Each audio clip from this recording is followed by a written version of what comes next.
Vamos a empezar entonces. ¿Adivinen con qué? El video. El video. Vendido. Con el video. La vaya ganando. ¿Va a pagar la luz? La luz.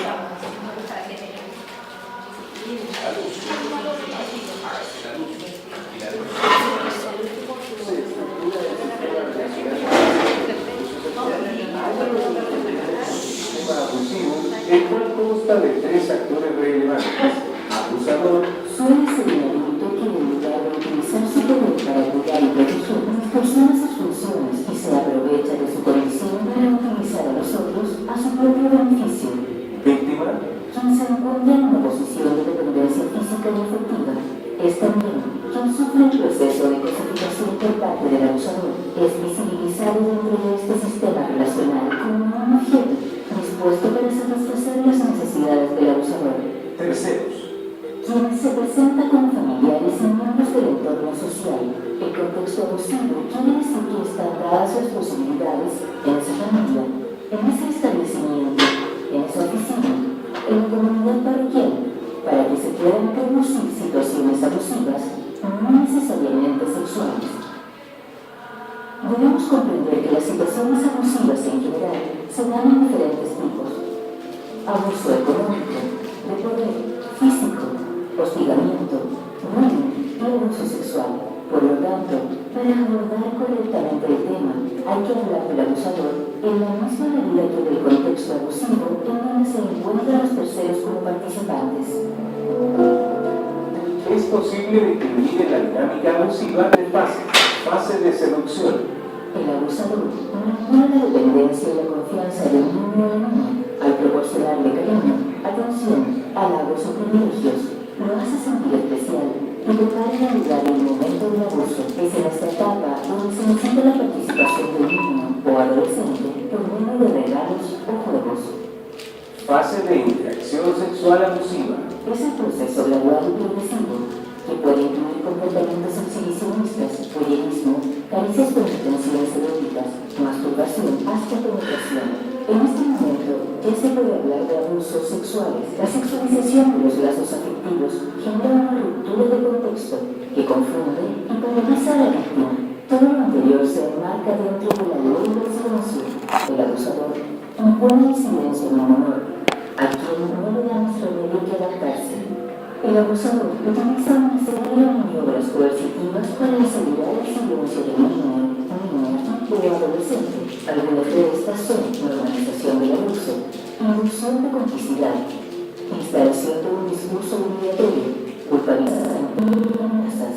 En los casos más graves, el abusador instala un régimen que restringe toda libertad individual de su víctima. El abusador concentra todo el poder y gobierna la vida completamente de la víctima y de los terceros. En este contexto, el niño, niña y adolescente se adapta para poder sobrevivir, guarda silencio para protegerse a sí mismo y a su familia, participa pasiva o activamente del abuso, pues no tiene escapatoria. Se instala lo que se conoce como el síndrome de acomodación. El abuso sexual es el secreto mejor guardado. fase de divulgación, Se produce cuando un tercero detecta cuando un niño, niña o adolescente revela de manera accidental o intencionada la divulgación, genera una crisis que desestabiliza un sistema que por mucho tiempo permaneció en equilibrio. Esta etapa puede poner fin al proceso abusivo. También puede conllevar determinada un proceso de ajuste, conocido como fase represiva. Generalmente, después de la divulgación, en el caso del incesto, la familia busca desesperadamente un reequilibrio para mantener a cualquier precio la cohesión familiar, por lo que tienden a restarle importancia o a justificar el abuso.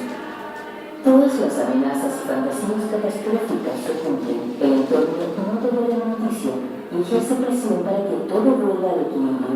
El niño, niña y o adolescente se sacrifica una vez más, se retracta o vuelve a guardar silencio para que todos queden tranquilos.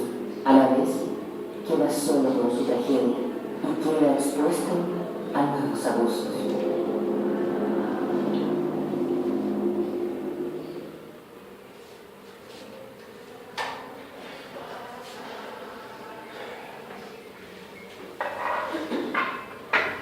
sin aula. Sin aula. Y a nosotros nos pasa lo mismo cuando lo vimos. Ahí está explicado detalladamente a fondo qué es lo que pasa en el sistema abusivo. ¿Ya? El sistema abusivo, colocan el PDF.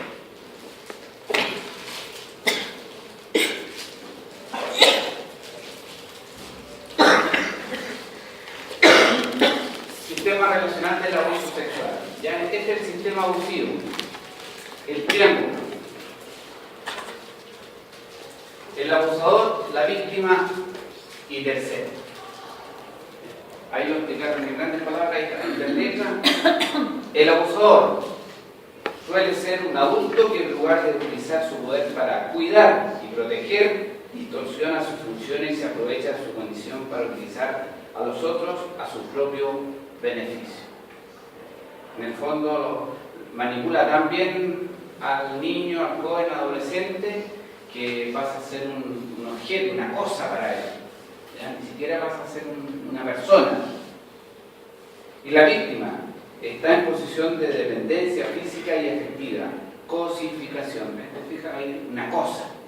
El tipo lo codifica y pertenece a él. Los terceros, familiares y los miembros del entorno social. El contexto abusivo quiere decir que están dadas las posibilidades en esa familia, en ese establecimiento, en esa oficina, en la comunidad parroquial, para que se puedan producir situaciones abusivas, no necesariamente sexuales. También salió ahí, ¿ya? Abuso de poder, ¿ya? ¿Qué más? Bullying. ¿Qué más? Abuso físico, psicológico y también sexual. Económico, ¿ya? También es...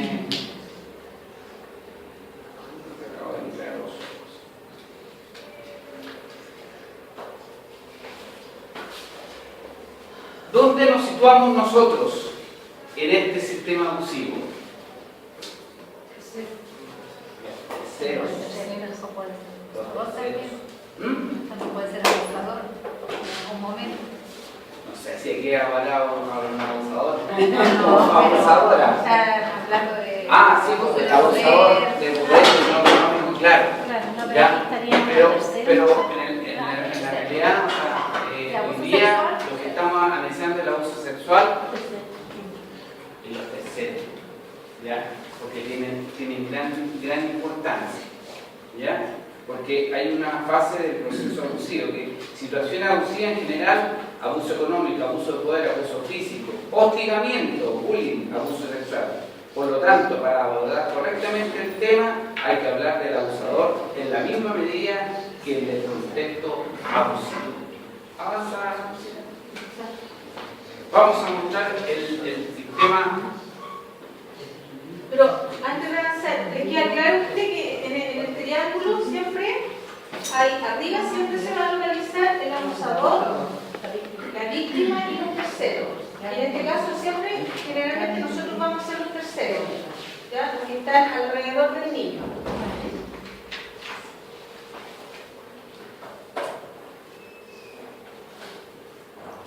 Sistema en equilibrio, que suena raro, pero este cuadrito es el sistema de equilibrio que tiene la vida de cada ser. Aquí están, ¿se fijan?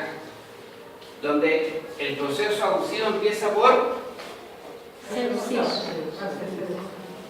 ¿Se acuerdan que la hablamos también? Viene a decir que va ganándose la confianza del papá, ganándose la confianza del niño, la niña y del entorno, ¿ya? Y justamente ya él sabe para dónde va la micro, el único que está sabiendo, ¿ya? Entonces pasa un buen tiempo, esto puede pasar un buen tiempo, ¿ah? No es que sea inmediato, ¿ya? Porque estos personajes abusadores son manipuladores, son muy inteligentes, manejan las situaciones, cuando, qué sé yo, y lo más terrible cuando van directo a un niño, se ganan el cariño, el respeto, la confianza de los papás. ¿Ya? Y este abusador generalmente es un familiar, un conocido de la familia, un cercano, un pariente. ¿Ya? Entonces, ellos tienen la responsabilidad que le dejan los papás de cuidar a ese niño o a esa niña o a ese joven. Y como le dan la confianza a los papás de que puedan cuidarlo, el niño también toma ese lado de, pucha, tiene la responsabilidad de él, yo dependo de él. Piensa que inmediatamente lo van envolviendo y viene la fase de interacción sexual abusiva. ¿Ya? Y esta parte va con eso. ¿Ya? Después que sucede el sistema de equilibrio, qué sé yo, la ley del silencio. ¿Y cuál es la consecuencia de la ley del silencio? ¿O cómo lo logra? ¿Cómo lo logra el abusador?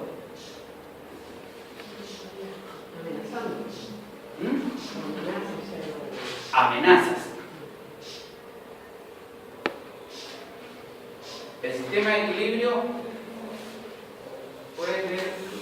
El abusador se gana la confianza del niño o joven y también la de su familia. Al proporcionarle cariño, atención, halago, privilegio, lo hace sentirse especial. El abusador saca provecho de la dependencia del niño o joven y manipula la confianza, el cariño, la admiración que éste le profesa para involucrarlo en conductas sexuales progresivamente intrusivas. Entonces esto es progresivo. No es como de repente una violación que pum, esto, ¿no? No, el abuso es lento, pero es paulatino, es siempre constante. La sexualidad de los lazos afectivos genera una ruptura de contexto que confunde y paraliza a la víctima. El abusador utiliza una serie de maniobras coercitivas o reprimentes para asegurar el silencio del niño o joven. Algunas de estas son normalización del abuso, inducción de complicidad, instalación de un discurso denigratorio y culpabilizante y amenazas. Ahí está el puntito. Esa parte, como es, él es el responsable de cuidar a ese niño, a esa niña, a ese joven, ¿ya? Lo manipula en el sentido que si no le van a creer si ella habla o él habla, ¿ya? Lo van a poner en duda. Y que tu papá, que yo lo quiero mucho, ¿ya? Que nos queremos mucho, vivimos todos felices, va a quedar una grande. Y el niño se reprime y se asusta. Por ejemplo,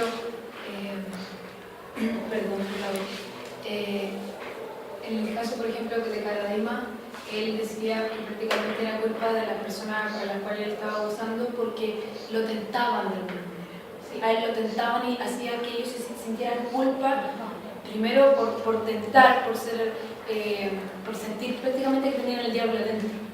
Entonces también es una forma... Sí, el pedófilo tiene esa condición de que, en general, todos los pedófilos tienen la condición de que ellos se enamoran de un niño o se enamoran de un joven y ellos creen que son ellos los que lo incitan a amarlo, por así decirlo. ¿Ah? Entonces ellos me están mostrando que yo los ame. Pero esa es la condición, la mentalidad que tiene el pedófilo. Y desde ese punto también, sobre todo con un niño que no tiene tan bien la idea formada de lo que es amor, también puede confundirle al niño y decir que realmente esa persona me está haciendo eso porque me ama. Claro, sí, por supuesto. Sí, dice, por ejemplo, en más adelante dice, el niño me estaba coqueteando, el niño disfrutó del encuentro sexual, los niños son muy precoces sexualmente, o sea, y le pasa la culpabilidad al niño. Si tú ahí, yo le cuento todo, que tú fuiste el que me provocó. que ya... Yo una vez vi un caso de un gallo que decía que la niña le estaba coqueteando. El hombre decía que la niña le coqueteaba. La niña estaba jugando en uno de esos, como no sé, juegos con pelota, piscinas de pelota, y según él estaba coqueteando. Y él tenía mil excusas en su mente, él mismo se convencía de eso. Hay una historia de un sacerdote que él está detenido, el abusador, y este sacerdote, bueno, él está le hicieron una terapia y él hizo un escrito, ¿ya? Donde él le escribe a los papás que cuiden a sus niños y él va mostrando el perfil que tiene el abusador, ¿ya? Y en uno de esos perfiles él habla justamente de que son los niños los que a ellos los seducen, no ellos seducen a los niños. Entonces él ahora, como está en otras condiciones mentales, él se dio cuenta, digamos, de lo que hizo y va contando, voy a buscarlo mañana y se lo voy a traer, va contando cómo es el proceso que hace el abusador con el niño. Yo lo encontré que era bien fuerte en el sentido que para él lo está escribiendo, entonces él ya tomó conciencia de lo que hacía. Claro. ¿Ah? Pero no es algo fácil. ¿Y eso justifica? No, pues es que bueno, no, si él no está justificando, él está haciendo un escrito a todos los padres en general para que cuiden a sus hijos, y no se está justificando por lo que hizo, porque él está pagando una condena. ¿Ya? Pero sí, lo que él escribe es bien bueno, yo se lo voy a buscar, lo tengo ahí y para traer. Él ya se está como mejorando un poco de esa desviación que tenía en su mente. O sea, por eso se da como cuenta. Es que ellos no se mejoran nunca. No, pero él está Pero como él, consciente. claro. Porque ahí están como, ¿no? Claro. Porque, ¿qué pasó ahí? Hay un acompañamiento. Es lo que nosotros hemos dicho, que esto, el acompañamiento es muy importante. Y tampoco se puede dejar solo al abusador. Porque si no sigue abusando.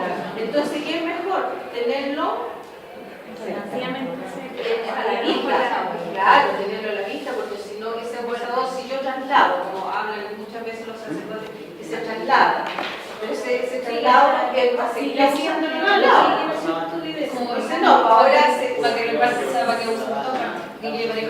Claro, entonces ahora no, porque esa persona se tiene a tener, por así decirlo, y se va a hacer un proceso con ellos.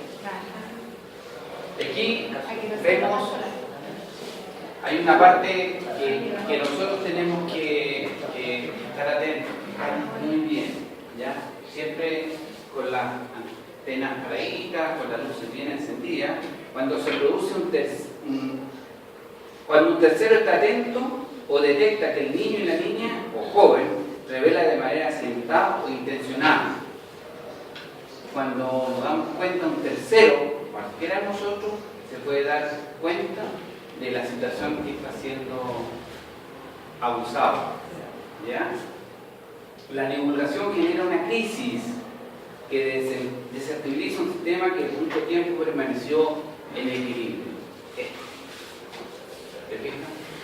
Incluso está comprobado que dentro de la familia, la niña o el niño, el joven denunció lo que estaba pasando con el familiar, con el pariente más cercano, y no le creyeron.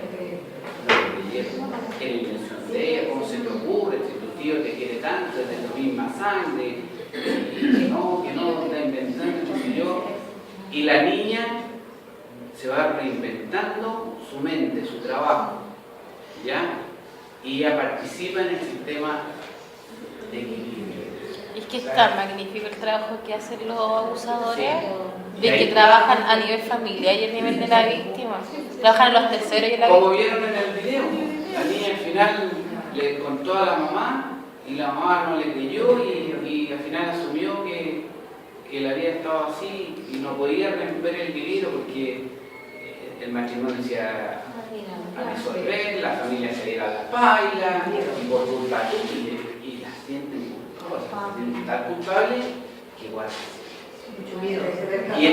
Y en algún momento de su vida, en el sufrimiento, en el apego que tiene, están los terceros, estamos nosotros. Ese es el caso de los gays.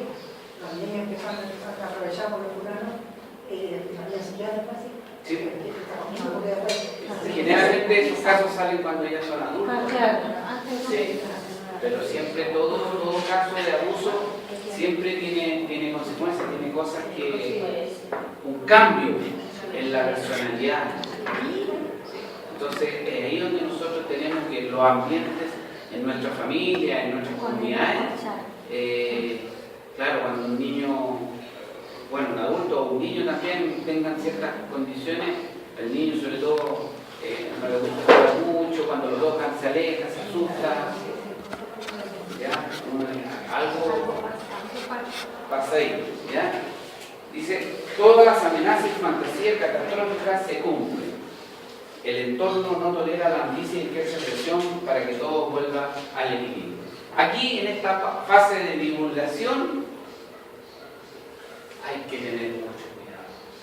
No somos expertos, no somos policías, hay que si vemos algún comportamiento, por eso más adelante van a haber responsables de base en cada comunidad que va a tener que ejecutar un protocolo.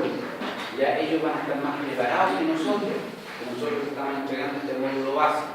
Hay algo que yo en alguna ocasión hablé con un psicólogo, no porque estaba conversando yo con un psicólogo, sino con una conversación. Estaba hablando también acerca del abuso. Y a veces los niños, cuando uno los cuestiona mucho, uno tiende a ponerles palabras en su boca. Entonces cuando uno le dice, él te tocó, él te hizo esto, él te hizo eso, como que no saben responder y a veces dicen sí o no, y puede que no sea exactamente lo que el niño sienta o quiera realmente decir. Entonces lo lógico, pero lo mejor que uno puede hacer, según lo que yo sé, según lo que me dijo el psicólogo esa vez, era que no cuestionar al niño, sino que dejar que él hablara con sus propias palabras también, porque a veces también sucede que el niño después a una persona profesional le habla con palabras que no son de niño, porque el niño no va a hablar de sus partes privadas de forma explícita, porque es niño, pero a veces donde sucede que lo cuestiona tanto que al final termina también armando una historia que no necesariamente es la real, pero también sucede que por el otro lado que no les creen a los niños también. Y aquí pasa, en esta fase de divulgación pueden pasar estas dos cosas. ¿Ya? La fase de protección, detección del abuso, ¿ya? Donde la persona que detecta que por casualidad, ¿qué hacemos? Ha pasado que se ha visto complicada la situación y van a hablar con los mamás, van a hablar con el papá y todo un cuento, entonces desarman toda una cosa que puede ser bien tratada, pero como dice el niño dijo que la estaban abusando, que se yo con un tío, y lo primero que hacen es más para la casa. Y ahí queda esto. ¿Y quién la preguntó? El niño.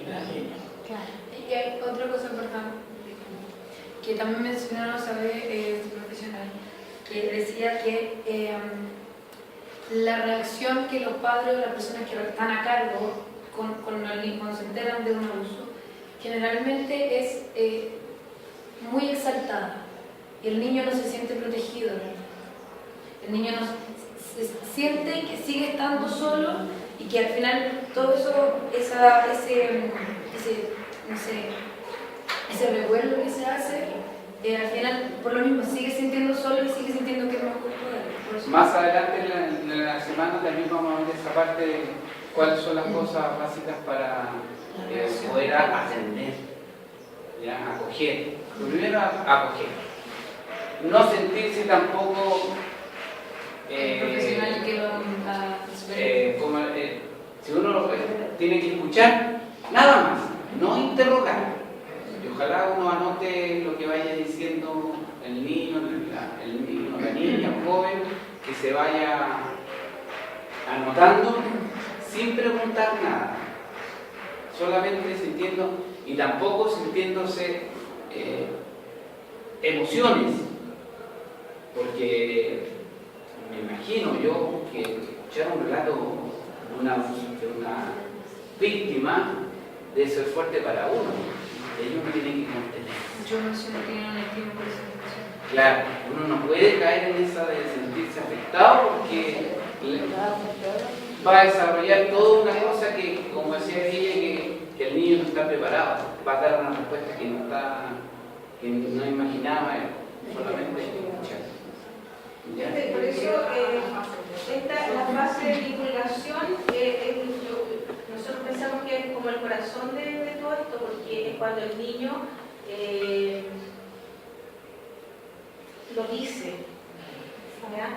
Y al decirlo, al sacarlo, él va a buscar a una persona, pero esa persona tiene que empatizar mucho con el dolor del abuso. Entonces, no puede entrar esa persona a hablarle al niño, a ponerle palabras, como decía Javiera, que no son, porque uno tiene que saber escuchar nomás, nada más, tomar apunte, uno que otro apunte y derivar, porque esa va a ser la función de la gente pastoral, si es que alguna vez le llega algún tipo de abuso. ¿Ya? Para eso va a estar, como dice el Carlos, va a estar ahí, para que tengamos el protocolo, que se tiene que derivar para allá. Pero nosotros, si nos llega un caso, simplemente tenemos que saber acoger y escuchar. Y nuestras emociones y pasiones, esa pasión de que, ¡ay, este niño me contó, yo lo voy a matar! No, porque el niño ahí va a volver a reprimirse, va a volver a meterse para adentro. Entonces tiene que ser todo lo mejor que se pueda, lo más normal. Lo más normal, porque si no, se produce esto. Fase de represión continuo y de continuación del abuso. Se produce eso, entonces esto se devuelve para acá y se vuelve a poner la ley del silencio. Entonces en eso hay que ser como muy cautos y buscar en el triángulo, buscar al tercero. ¿Qué significa buscar al tercero? De que si llega un niño y yo me cuenta su historia, yo tengo que buscar al tercero que lo va a proteger, que puede ser la mamá, dependiendo que sea el abusador, la mamá, la abuelita, el papá, y que ese tercero le crea al niño. Yo creo que esa fase es la más delicada de todo, porque tenemos que pensar que de acuerdo a la reacción que tengamos nosotros, va a ser lo que va a pasar, entre comillas, el niño por su cabeza. Porque si nosotros reaccionamos mal, tenemos que pensar que puede ser la vez que hable. La oportunidad también. Es que la persona, ustedes como agentes culturales no podrían reaccionar mal. Es que eso es lo que voy. ¿Cómo tienen que reaccionar? De hecho, después más adelante, el sacerdote tiene que tener un lugar donde la persona pueda acoger a la víctima, conversar con ella tranquilamente, y la persona tiene que tener todo el tiempo del mundo para estar con esa persona. Entonces, y buscar un lugar donde se pueda estar tranquilo, que no sea interrumpido. Que exista, y primero que nada, apagar los celulares. Porque no puede estar escuchando una cosa así y te suena el celular, espera un poquito. La mataste, lo mataste. O sea, perdiste la oportunidad. Era la oportunidad de poder. Es que eso es lo que voy, que es una fase con gran responsabilidad y bien delicada. Por eso decimos que nosotros estamos en una fase de modo básico para ir trabajando de aquí en adelante, y más adelante nosotros vamos a ver cuáles son los riesgos, ¿ya?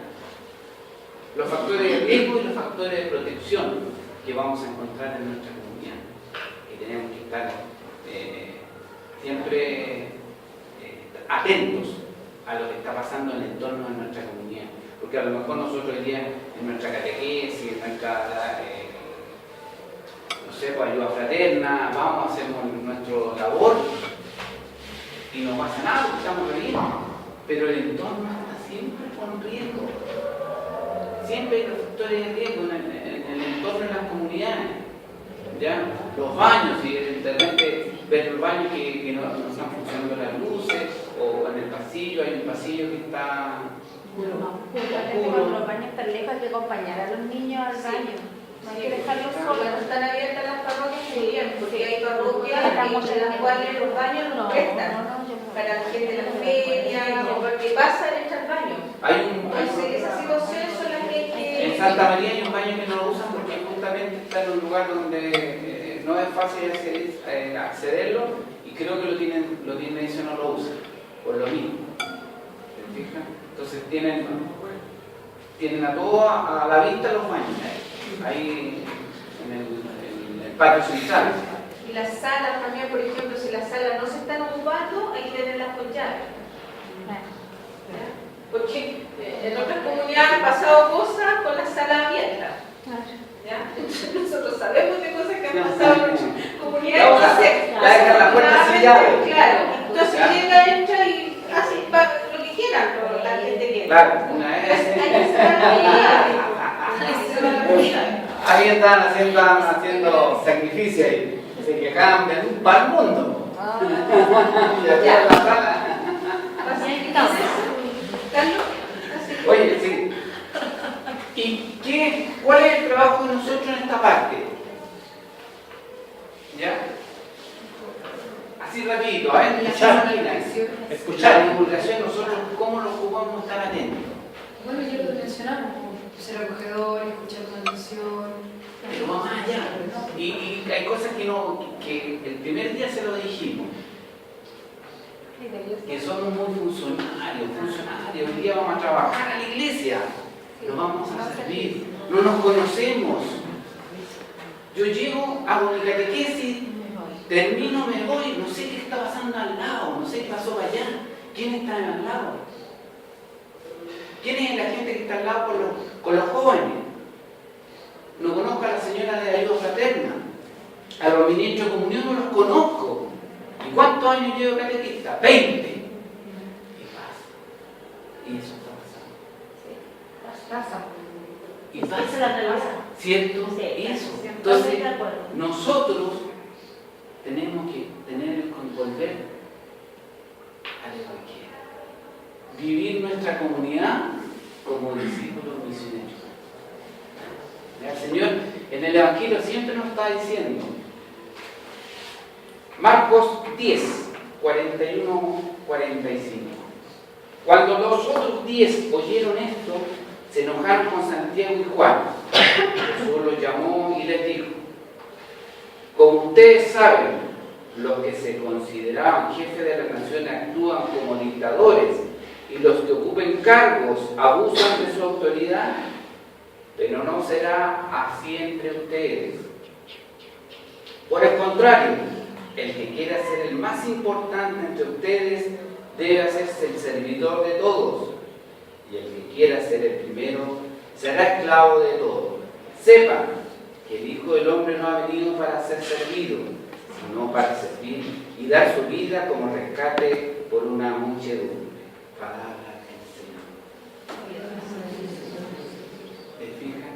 Y nosotros ya, con un poquito de autoridad de las comunidades, ya de alguna otra manera siempre, claro, total yo soy el jefe, yo hace lo que yo digo.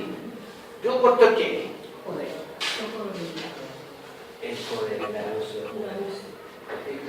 Y así vamos degregando, nadie va a querer confiar en esa persona, nadie va a querer ayudarnos y dejar que pasen las cosas que pasen. ¿Te fijas?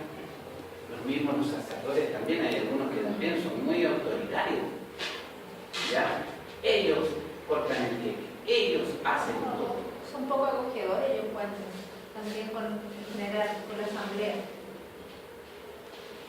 Y hay Sí. un poco que Y interactúan eso con la tiene que gente. ver también mucho Entonces, si su forma de ser, cómo los criaron. el pastor está mal. Sí. ¿Te fijas? Entonces, cuando hay cosas que dan resultados y la comunidad avanza, pero eso generalmente es externo.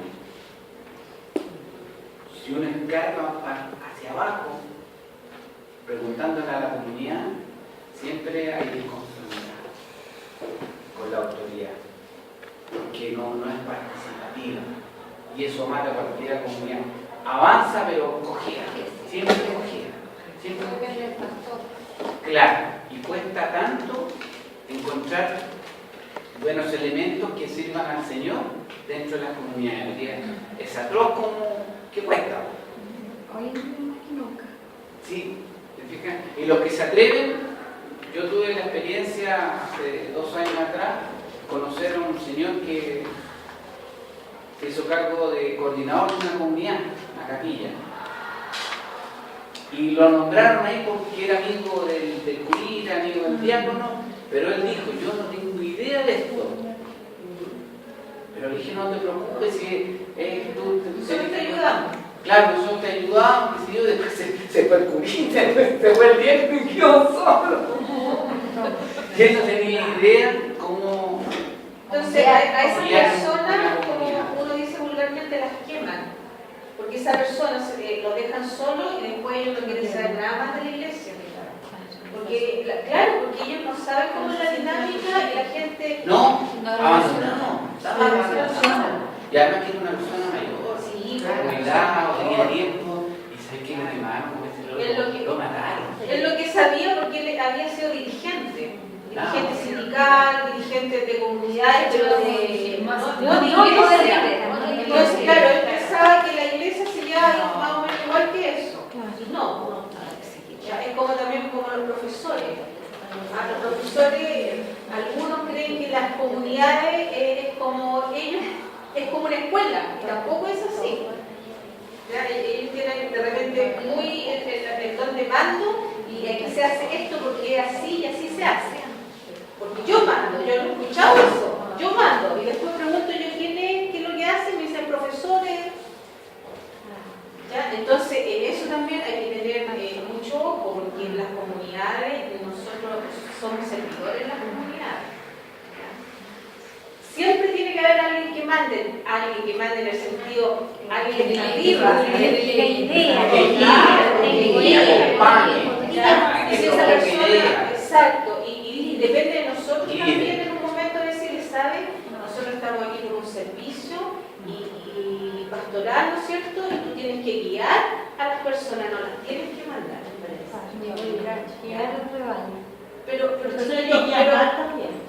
Sí, pero también es difícil todo esto, no es fácil, porque en cada persona hay una historia de vida. Entonces, a veces nosotros, esas personas también dependen cómo las educaron, cómo se formaron. Entonces, por esto de la comunicación, tenemos que entre todos saber hacer una comunidad. Y si alguien está equivocado, hay que hablarle de buena forma. Y eso también va en la madurez de las personas, porque a veces a nosotros no nos gusta que nos corrijan. También pasa eso. Entonces, se dan cuenta que hay que ocupar mucho criterio, hay que tener mucha sabiduría en esto. No es fácil. Vamos a ver un video, ¿ya? Que está en esta etapa, ¿ya? Imagínense.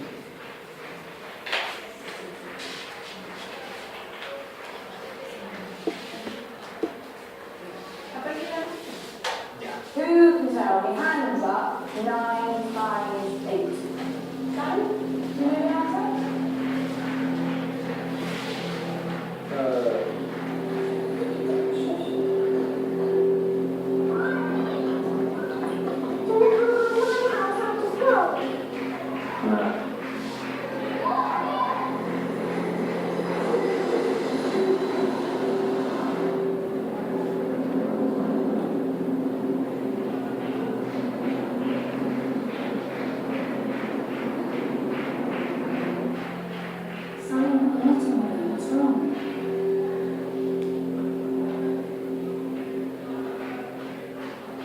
I'm fine. I'm going.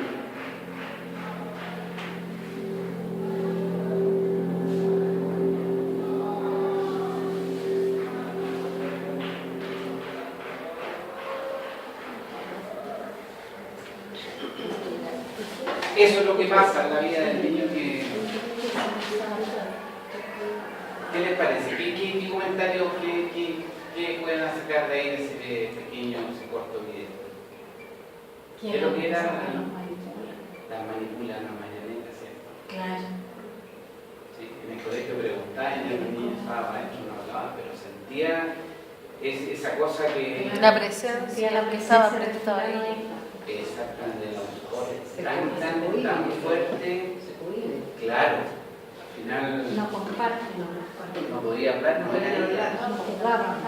se Se aislaba, ya no participaba. Son elementos que uno tiene que... Yo creo que lo cuático es que los niños piensan que eso está bien. Sí. Se crea en su mente algo que piensan que es normal. Eso tampoco lo Sí, dice. no. No, eso es lo que quería decir. Pero ese video yo lo encuentro que es súper ejemplarizador. Este es el último. Para lo que le pasa a los niños.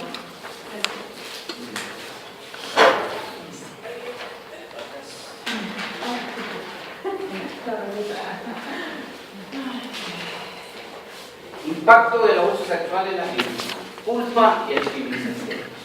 Impotencia. Sexualización traumática. Vulneración de la confianza.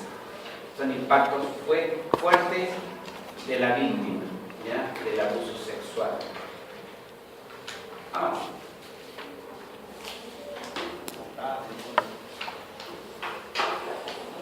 Factores moderadores, que son factores asociados al abuso.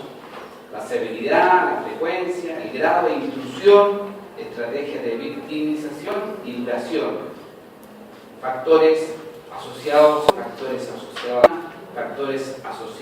al entorno. Y en esta parte escribe un poquito del triángulo. ¿Ah? El abusador, la víctima y los terceros.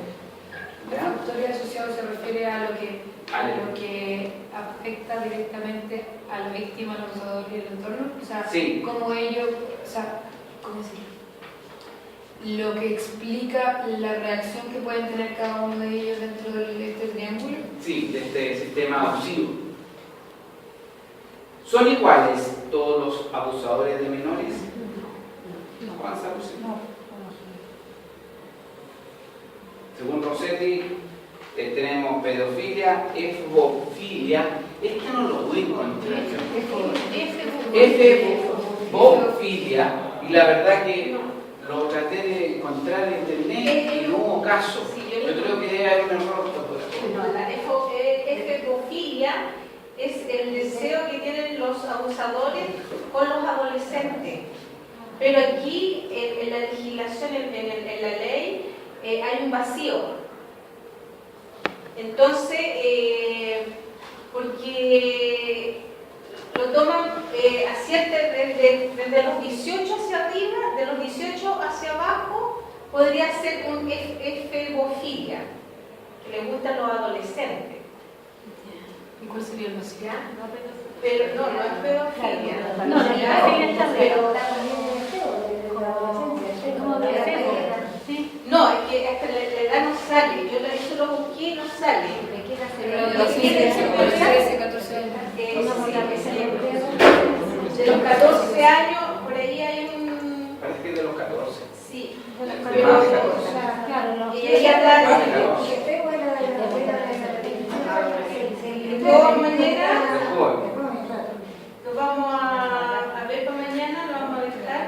Y la pedofilia es un trastorno sexual del que se siente atraído físicamente hacia los niños de igual o distinto sexo. Pero ese es para desde los adolescentes, sí, la pedofilia. Sí.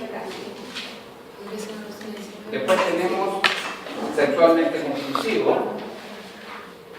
los daños neuropsicológicos, narcisista y sociópata. Narcisista el que solo se quiere a sí mismo. Sí. Sí, que siente una gran admiración por sí mismo. Sí. Y el psicópata, el que no siente emociones. Tenemos No sé si tengo el caso, pero siempre he tenido la duda de cuál es la idea, o sea, cuál es la diferencia entre un psicópata y un sociópata. ¿Qué dice sociópata? Tiene que ver con la sociedad, pero no entiendo qué es la sociópata. Me pillaste. Ahora no entendí. Sí, vamos a traerlo para mañana, sociópata. Yo tengo que el sociópata es el que no tiene emociones profundas. Y el narcisista, el egocéntrico. Eso que tengo yo como definición. Son los dos opuestos. Uno que se quiere y el otro no tiene claridad. No tiene emociones profundas, perfecto. Claro.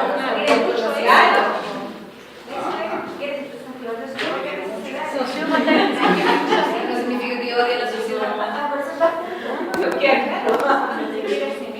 Tenemos el homosexual psicosocialmente retrasado. Entre 1 y 2 tercios de los sacerdotes abusadores fueron abusados a su vez. Eso, chiquillos, entre 1 y 2 tercios de los sacerdotes abusadores fueron abusados a su vez. Esto es. Claro, también fueron el abusador, muchos abusadores también pasaron por los abusados. Claro, lo que yo se crea la idea de que eso es normal, que está bien. Exactamente.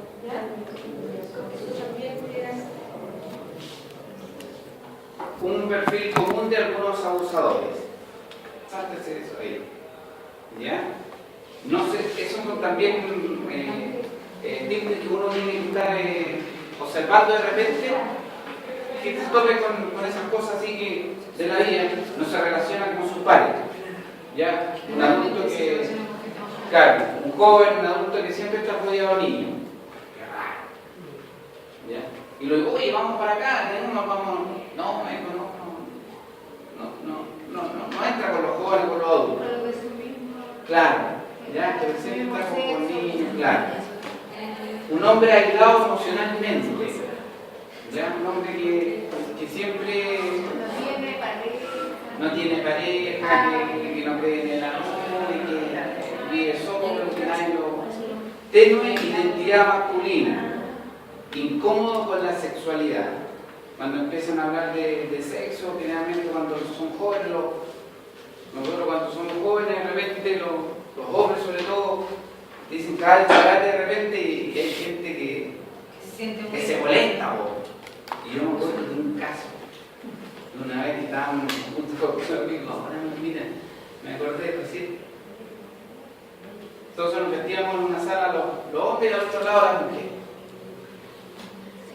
Y eran salas comunes y corrientes, todos nos vestíamos ahí, y había un jovencito, que se iba al rincón y trataba de taparse lo que más podía.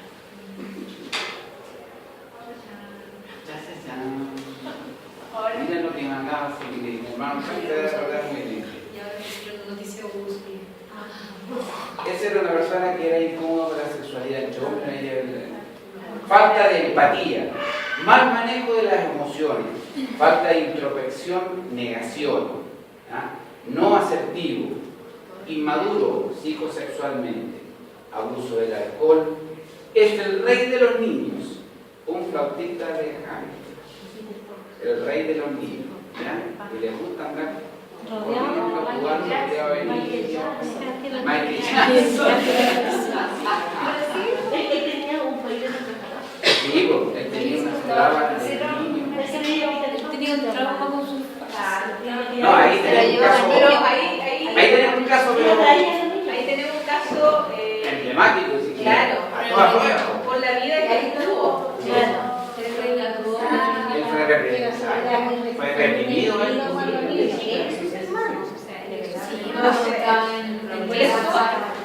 Por eso yo les digo de que siempre es importante saber la historia de vida de la gente. No podemos nosotros llegar y juzgar o criticar tampoco porque no sabemos qué hubo detrás de eso. Cristianamente tenemos que ir siempre mirando al Señor y hay la vida detrás. Ese Michael Jackson la vida que él tuvo desde niño fue horrible. Entonces, después, claro, él creció, se enfermó, no sé, su historia más de cerca, pero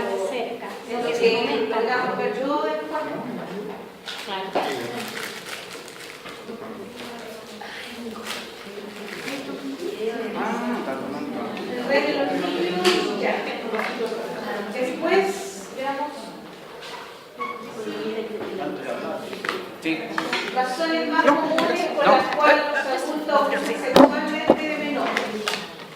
Congruencia emocional con el niño. Necesidad de sentirse poderoso y en control. Recreación de su propio trauma infantil para intentar anular el daño. Incapacidad de establecer relaciones significativas con otros adultos.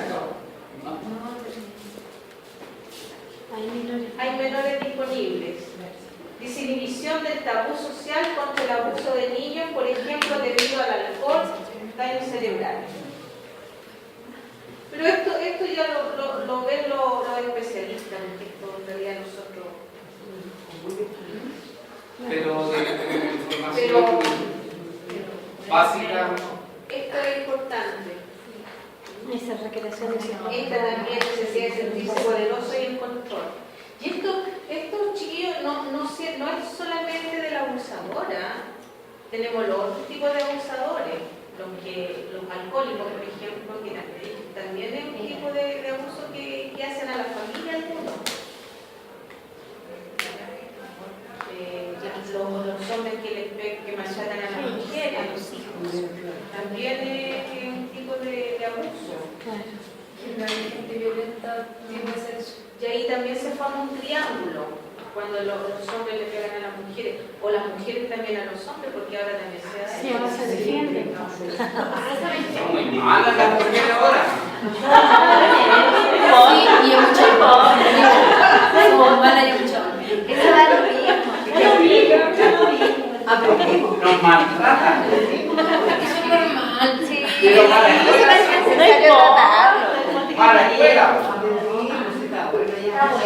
Está bueno ya. Hombre, está bueno.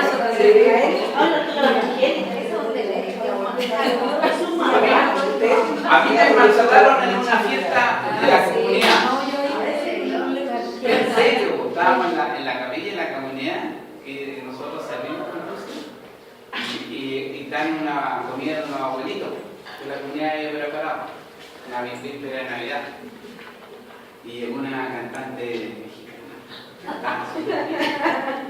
y me dedicó una canción después. La rata. Rata inmunda. ¿Han escuchado esta canción? Sí la tengo. ¿Ah? Pero Quítala del barrio. rata inmunda, ¿y qué más sigue? Rata inmunda. Pero no, si Que a mi hija le gustó, una vez que le escuchó. mal hecho, Pero me pide de la Paquita la del barrio. Que canta esa canción, o sea, es el hombre. El otro día yo ¿se la canta la mujer? la que canta, bueno, No, es una mujer que canta esa. no, es hombre, Ah, ya. se llama Rubén, y es una gran persona. Oh. Y yo he visto, la mostraba en la tele como canta, y una Sí, la canción es si yo no sabía eso, hace como una semana supe que era hombre. Ok. Sí, me lo entrevistaron como artista. Claro, Se llama, la artista se llama Paquita la del barrio. Pero es hombre, se llama Rubén. Ella toda la vida se ha vestido mujer y es hombre. Y canta y es famoso. Es un transformista. Claro. Pero te pegan, me agredieron públicamente gratis. Y lo más terrible de todo, que mi señora decía, sí, apoyada. Pero aquí vino lo simpático cuando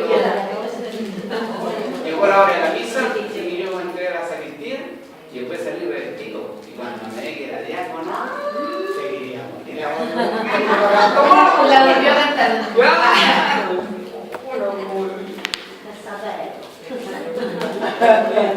Y ahí está el abuso del cáncer. Distorsiones cognitivas más comunes en abusadores sexuales de menores. ¿Ya?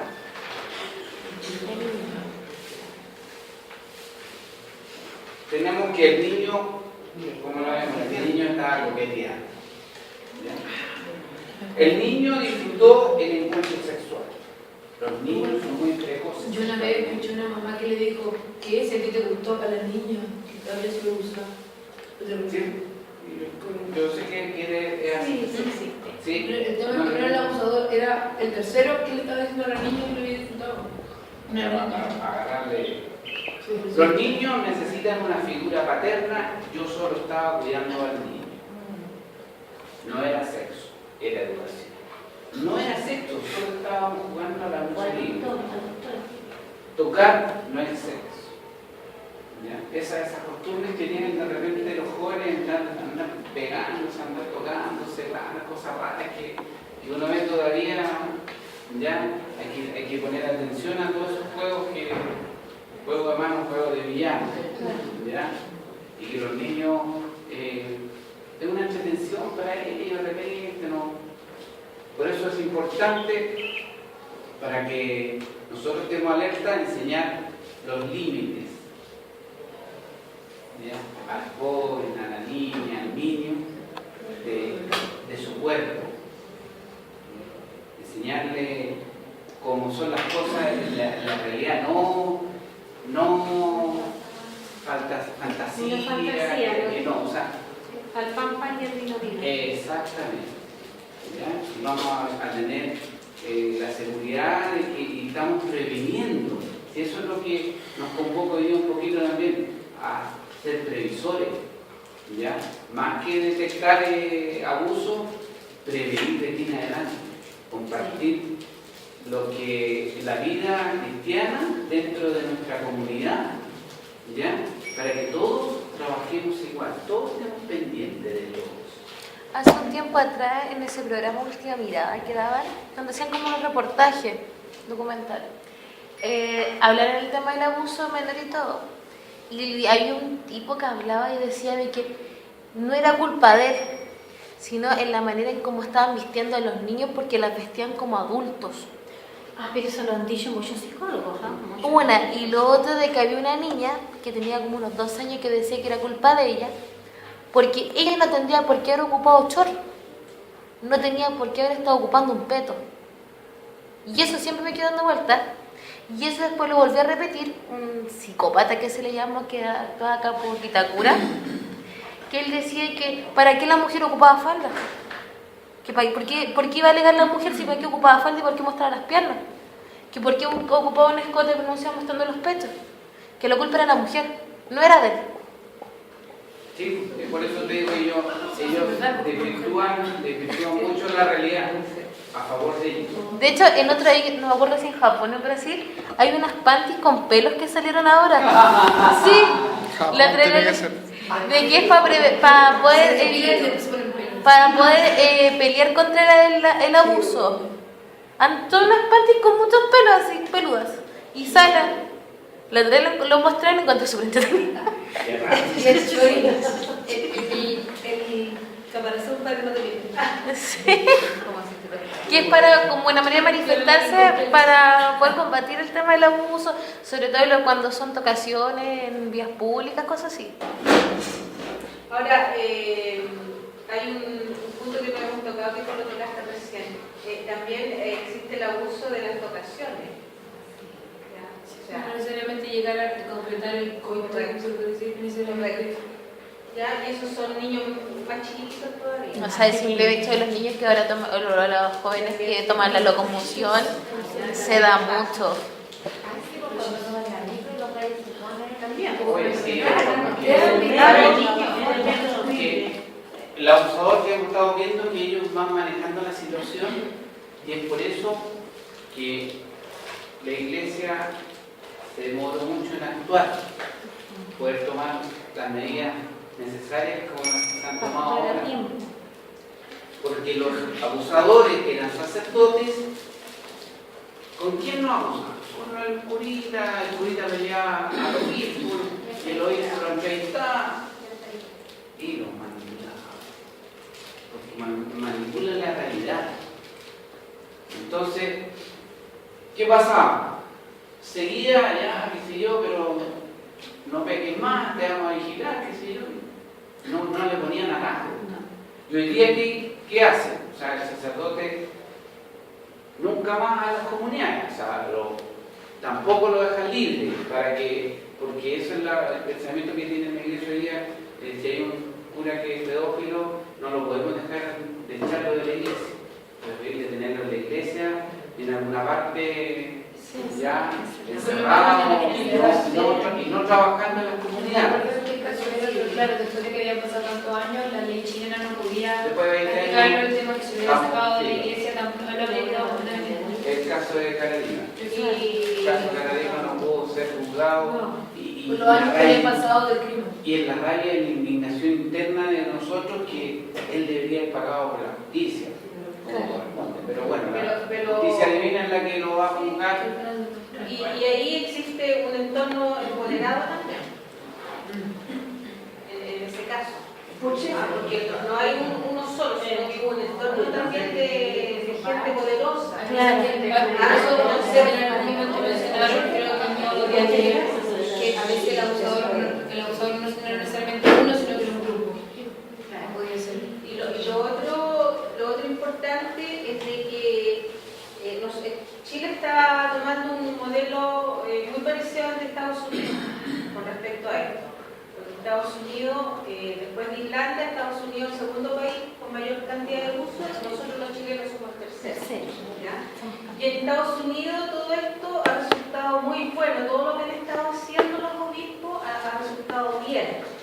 Y el año pasado cuando vino un señor, un norteamericano, que es un sacerdote, que vino a dar la charla acá en la Universidad Católica, y ahí él habló de eso de que a los abusadores no se podía dejar solos. ¿Ya? Porque si ellos los dejaban solos, el abusador se iba a otro lado del mundo y comenzaba nuevamente el abuso. Es que lo frenáis en el lugar, pero después le dais pie para que fuera a otro lado.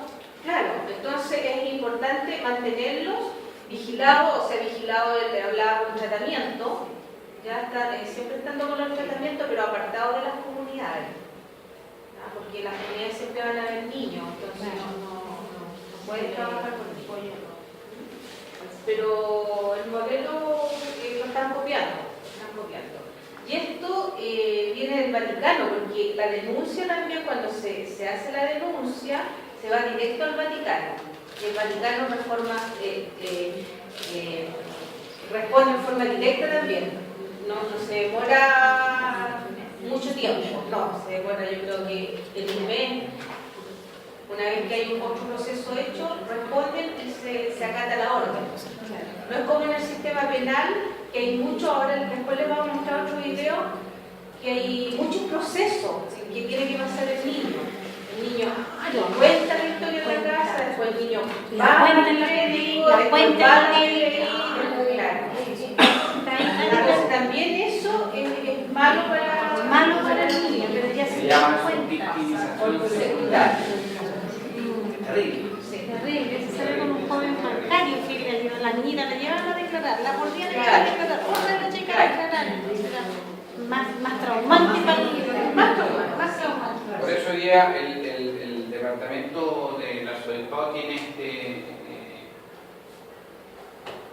está promoviendo ambiente de seguridad, no es un consejo que está trabajando justamente, lo primero que nada es ambiente seguro, ¿ya? Y acompañando a las víctimas. No las estamos dejando solas, porque hay una familia detrás que sufre, ¿ya? Y que a la larga dejan ser católicos por lo que ha pasado, por el abuso de los sacerdotes. Y nosotros como iglesia también tenemos que sufrir con ellos, somos parte de ese cuerpo, y ellos también son parte del cuerpo de ellos. Y les volvemos a reiterar, en estos casos no hay que andar como Sherlock Holmes, ¿no es cierto? No hay que andar buscando cosas donde no existen, porque es una realidad. O sea, de repente ustedes van a ir a, uy, no, o sea, es que esa puerta está insegura. No, hay que cambiar la puerta. O este vacío o sea, hay que, claro, porque puede pasar. Y lo otro, chiquillos, que el respeto que nosotros le debemos tener a nuestros sacerdotes. Porque nosotros los tenemos que querer mucho a ellos, porque yo un día les dije, ellos están muy solos, entonces nosotros tenemos que comunicarnos mucho con ellos. A veces dicen, no, que el sacerdote sí, pero si no nos comunicamos, Ahora, si tenemos una mala respuesta de parte del bueno, ya, ahí va otra cosa, pero nosotros como agentes pastorales tenemos que tener esa condición de poder comunicarnos con los sacerdotes, de hablar con ellos, de conversar, porque yo les digo, o sea, hay sacerdotes que sí están muy solos, no todos, porque hay unos que son muy amistosos y logran tener una vida más sana, pero hay otros que por su personalidad son muy para adentro. ¿Ya? Y no podemos tampoco juzgar por unos pocos a todo el resto. ¿Ya? Tampoco. O sea, en la iglesia hubieron abusos, pero de algunos. De algunos. Es que por lo mismo tampoco podría confiar en un jardín, confiar en el vecino, confiar en tu primo, confiar en tu papá, confiar en ti mismo. Claro. O sea, uno tampoco puede estar paranoico 100%, pero uno también tiene que estar alerta. Pero esto justamente, como dice Carlos, ambiente seguro, hay que prevenir. Y en prevenir hay ciertas cosas básicas que todas deberíamos de saber. Claro. Y como aquí hay jovencitos, también ellos un día van a ser papá y empiezan a prevenir a su hijo desde la casa. Exacto. Desde la casa. Entonces, yo creo que Yo confío mucho en los chiquillos jóvenes. A mí me gustan los cabros jóvenes porque...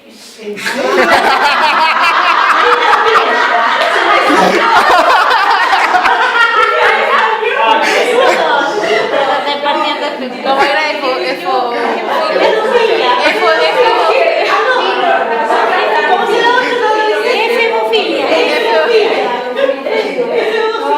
Nosotros, por ejemplo, tenemos una hija de 21 años y yo en mis conversaciones con ella, tienen un modo de pensar tan diferente al que yo tenía hace 30 años atrás. Y en las amistades de ella también yo he conversado con las chiquillas y van más adelantados que nosotros. Entonces ellos, por ejemplo, no tienen atado con el problema de los homosexuales o bisexuales no, para ellos es normal. Pero en la época de nosotros no, era un problema, no era fácil. Ya yo tuve compañeros de curso que era gay, un niño, pero fue muy maltratado él. Muy maltratado. O sea, cuando tuvimos una junta de cuarto medio, él no fue porque dijo: yo no quiero saber de ningún compañero de curso. Claro, yo después empecé a retroceder y claro, fue bullying, todo lo que ustedes quieren llamarle, pero él tiene mucho dolor y mucha pena. Y han pasado ¿cuántos años? Muchos. Entonces yo en los jóvenes veo esa forma ahora diferente. Y tienen una forma de pensar también más progresista. Por eso entonces, a mí eso me encanta. Los jóvenes, no importa. No, me gusta eso los chiquillos. ¿Alguna duda, alguna pregunta después de todo esta declaración? Declaración de ¿Ya? Bien, nos ponemos de pie, nos vamos a despedir. Dando la persona de Santísima que nos acompañe de regreso a casa, de fuerza, de ánimo, de mucha esperanza para poder enfrentar lo que hemos estado aprendiendo.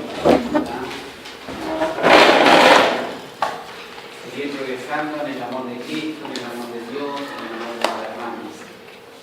Amar a Dios sobre todas las cosas, amar al prójimo como a uno mismo. Dios te salve María, llena eres de gracia, el Señor es contigo, bendita eres entre todas las mujeres, y bendito es el fruto de tu vientre Jesús. Santa María, Madre de Dios, ruega por nosotros los pecadores, ahora y en la hora de nuestra muerte. Amén. Que el Señor esté con ustedes. Y con tu espíritu. La bendición de Dios Todopoderoso, en el nombre del Padre, del Hijo y del Espíritu Santo, descienda sobre ustedes y sus familias y los acompañe siempre. Amén. Que tengan una muy bonita noche y un buen día.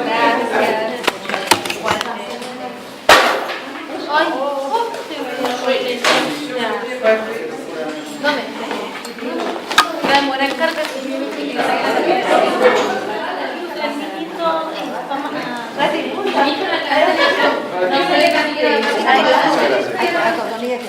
Ay,